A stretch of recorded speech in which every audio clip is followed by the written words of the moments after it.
All right, we're not done talking about Trey Lance yet. A lot of Niners news to pass along after the aftermath of that Trey Lance trade and what was just a crazy night, and a night that's going to be remembered for a really long time with this organization.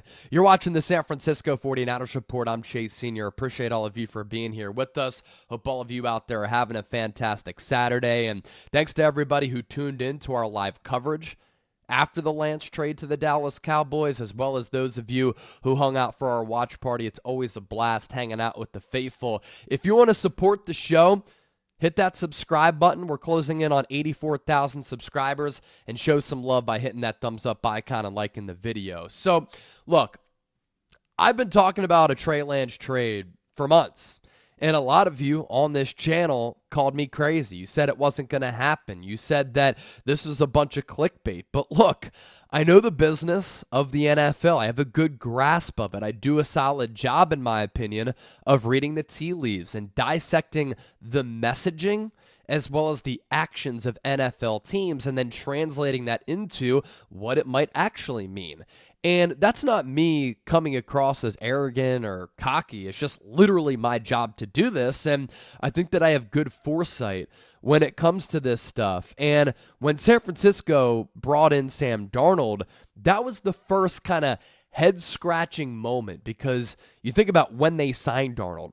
First eligible day of free agency. There was a lot of language in that contract where if Darnold were to play at some point, it gave him financial incentive to sign with the Niners when he probably had a lot of other opportunities to play more, have a larger role, maybe even be a fringe starter for another team across the league. And at that point, you already had Brock Purdy, who had earned the quarterback one role with how he played last year. And with how that Darnold contract was structured, it was interesting. And then the Niners brought in Brandon Allen, who was a longtime veteran and the longtime backup to Joe Burrow. So I said at the time, and this is really the key thing to focus in on, and this ended up being a key factor in this Lance trade to the Dallas Cowboys, which of course we did cover ad nauseum last night. Are the Niners going to pay a third-string quarterback, if Lance were to fall to third string, which he ended up doing, a cap hit of $9+ million in 2023 and $10.8 million in 2024?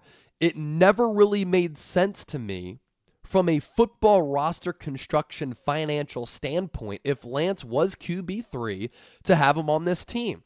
And that's why I kept bringing up the possibility of a Lance trade. It's my job to inform all of you and to let you know things that can happen. I did the same thing with the Christian McCaffrey trade last year. Some of you called me crazy. Some of you were in the comment section saying this will never happen. It's clickbait. I was right on that as well. That's why you subscribe to the show. I try to inform people as much as possible and pass along what I hear and the things that I know about covering the NFL. In my professional career, I've covered sports for a really, really long time. And the Trey Lance trade ended up happening. And what did Kyle Shanahan say last night? In trading him away, this gives us some financial flexibility. And it didn't make sense. He literally said this, to be paying that much money for a QB3 in this league with all of the other expensive contracts that we're paying players. Fred Warner, Trent Williams, soon-to-be Nick Bosa, soon-to-be Talanoa Hufanga, Christian McCaffrey, Deebo Samuel, hopefully soon Brandon Ayuk, and the list goes on and on and on. And during the Kyle Shanahan press conference last night, sometimes he can come off as arrogant, smug, short. A lot of coaches are across the NFL. It's not just Kyle Shanahan. But last night, he was about as communicative, open, and honest as I've ever heard him. And at some point, you have to give him and John Lynch a little bit of credit for them being open and honest and finally admitting to their massive mistake of drafting Trey Lance. And Shanahan even said, quote, direct quote, "I always felt like I let Trey down." And you can rip Kyle Shanahan all you want, but now you at least have to say that he seems sincere in his failures with Lance to a certain degree. Did he handle this poorly? Is he part of the reason why Lance is on the Cowboys and why he lost the confidence that he once had when he got drafted out of North Dakota State and maybe didn't blossom and develop into the player that a lot of people anticipated him being, yes, Kyle Shanahan is to blame for that. But also at the same time, at least now, finally, John Lynch and Kyle Shanahan are taking ownership. You want Shanahan to take accountability? He did that. He answered questions. He explained the Niners' thinking of drafting Lance, and then part of the Niners' original plans for him when they took him, what kind of transpired for why he didn't end up playing. And keep in mind, the Niners did give the keys to Lance to be this team's starting quarterback in 2022. He started 2 games and got hurt, and then Brock Purdy stepped in, and he won that role. So that is an important part of this conversation. Brock Purdy earning the right with his play to be this team's starting quarterback. So please remember that in the midst of this conversation. But Shanahan also talked about, look, this is why we drafted him. This is where it went wrong. This is what happened. He took ownership for it not working out. And part of that was in trading San Francisco, the Niners do free up some money here for an organization that's a little bit cash-strapped. And that is somewhat important as we look forward. Almost $1 million this year, but that does kind of go to Brandon Allen now. $5+ million next year. And Dallas is inheriting all of Lance's remaining salary. That was, I believe, a big factor in this trade of San Francisco sending him to this particular destination. And Dallas also surrendered the best draft compensation that any other team had to offer in these Trey Lance trade sweepstakes. It doesn't overshadow the fact that this was an unmitigated disaster for San Francisco, and it doesn't overshadow the fact that the Niners paid Trey Lance about $28 million for 4 starts, and they gave up on him before he could even start officially his year 3 as far as regular season football goes.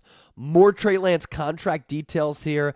The Niners already paid a $2.82 million roster bonus this year. The Cowboys are only on the hook this year for $940,000 in base salary.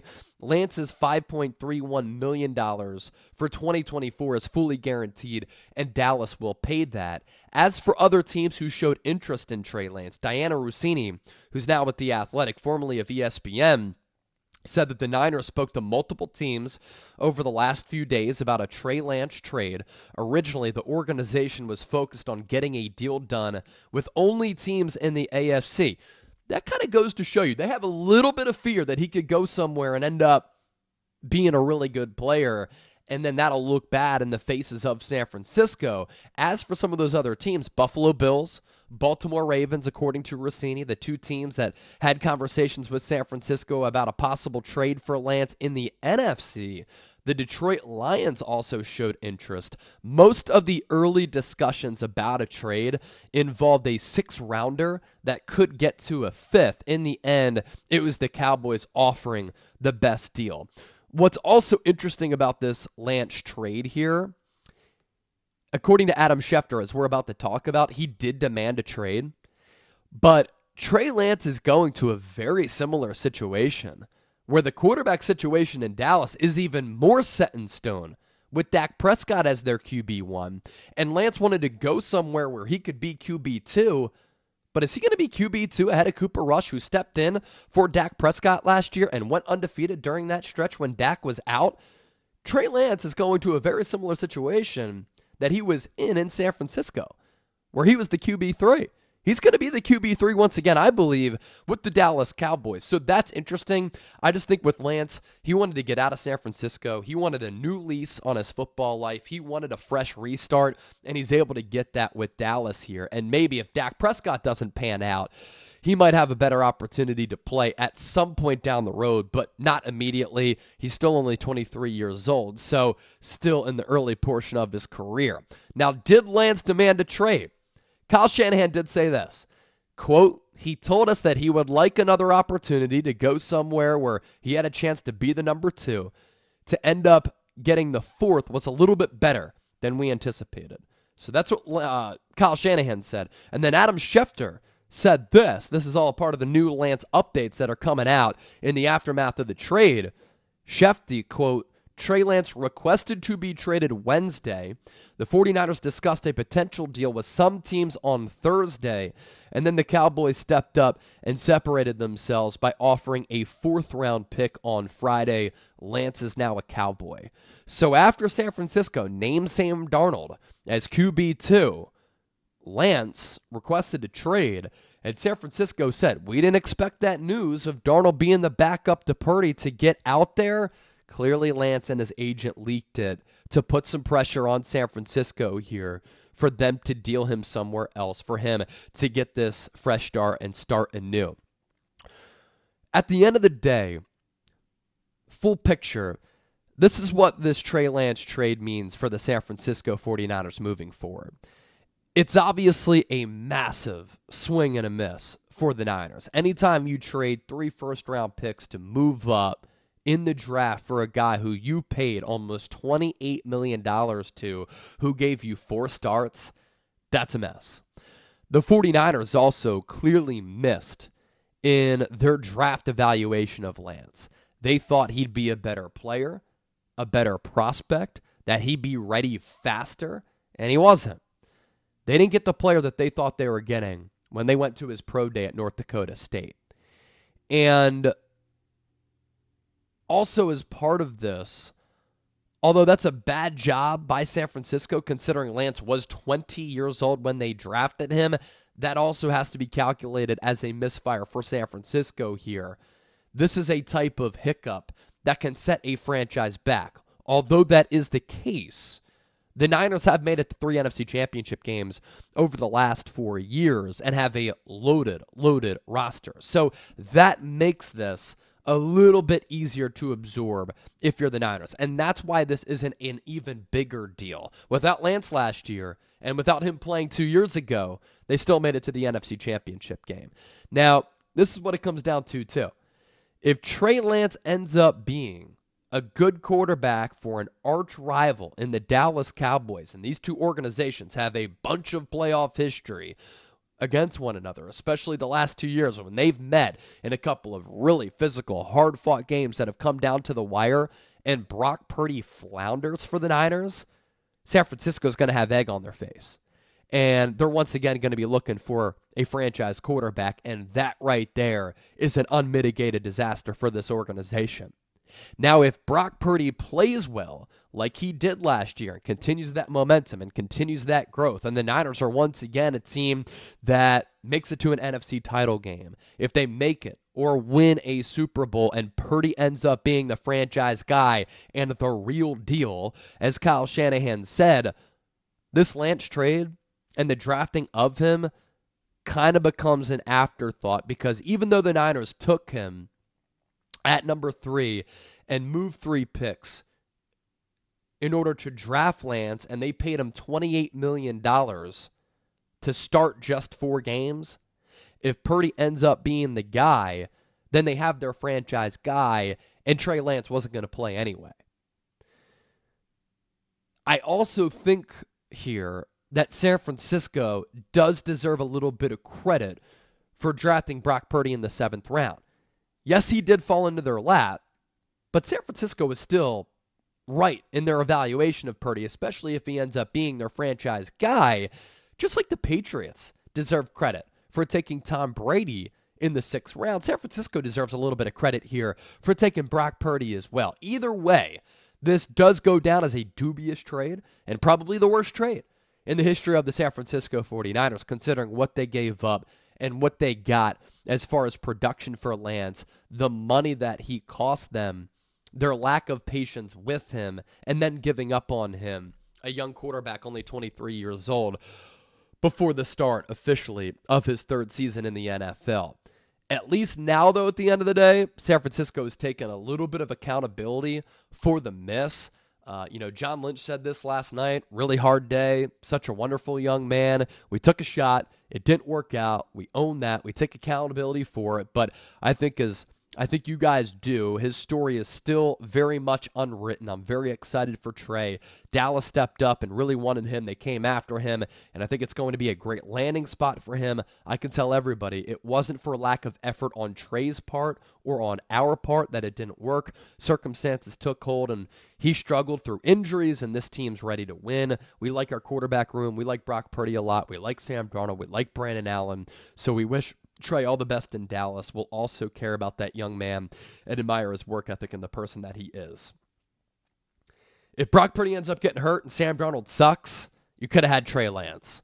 So that's another big problem at play here for San Francisco in this entire situation. So obviously a lot to unpack. I just wanted to hop on the mic here and pass along the newest information and just explain kind of where my thinking is on this and relay some of my thoughts as these things have been able to fester over the last several hours here since last night. So much to unpack and what was just a crazy situation with San Francisco trading him away into the team that they were trading him away to in the Dallas Cowboys. So make sure you subscribe to the show. If anything else comes out, of course, going to continue to pass along the latest information here on the Niners Report because that's what I do here. So hit that subscribe button, keep it locked, and share your thoughts down below in the comments section with what you think. Have a great Saturday. Hopefully you're able to unplug like I am and enjoy the rest of your weekends.